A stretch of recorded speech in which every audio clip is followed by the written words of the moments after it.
एक मध्यम वर्गीय परिवार के एक लड़के ने 10वीं की परीक्षा में 90% अंक प्राप्त किए। पिता ने मार्कशीट देखकर खुशी खुशी अपनी बीवी से कहा कि बना लीजिए मीठा दलिया। स्कूल की परीक्षा में आपके लाडले को 90% अंक मिले हैं। माँ किचन से दौड़ती हुई आई और खुशी खुशी बोली, मुझे भी दिखाइए, मुझे भी मेरे लाल का रिजल्ट देखना है। उसी बीच लड़का फटाक से बोला, बाबा उन्हें रिजल्ट कहाँ दिखा रहे हैं?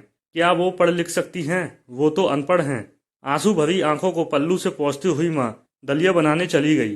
ये सब पिता ने देखा और कहा, हाँ बेटा, तूने बिल्कुल सही कहा। जब हमारी शादी हुई तो 3 महीने के अंदर ही तुम्हारी माँ गर्भवती हो गई। मैंने सोचा शादी के बाद कहीं घूमने नहीं गए, एक दूसरे को ठीक से समझे भी नहीं, चलो इस बार अबॉर्शन करवाकर आगे चांस लेते हैं। लेकिन तुम्हारी माँ ने जोर देकर कहा, नहीं, घूमना फिरना और आपस में समझना, यह सब कुछ बाद में। फिर तेरा जन्म हुआ। वो अनपढ़ थी ना। जब तू गर्भ में था तो तुझे दूध बिल्कुल पसंद नहीं था। उसने तुझे स्वस्थ बनाने के लिए हर दिन 9 महीने तक दूध पिलाया। क्योंकि वो अनपढ़ थी ना, तुझे सुबह 7 बजे स्कूल जाना होता था, इसलिए सुबह 5 बजे उठकर तेरा मनपसंद नाश्ता बनाती थी।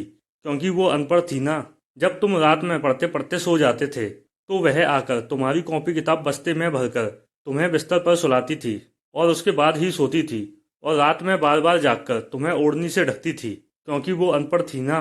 बचपन में तुम ज्यादातर समय बीमार रहते थे, तब वो रात भर जागकर भी सुबह जल्दी उठती थी और काम पर लग जाती थी। क्योंकि बेटा वो अनपढ़ थी ना, तुम्हारे लिए ब्रांडेड कपड़े लाने के लिए मेरे पीछे पड़ती थी और खुद सालों तक एक ही साड़ी पर रहती थी। क्योंकि वो अनपढ़ थी ना।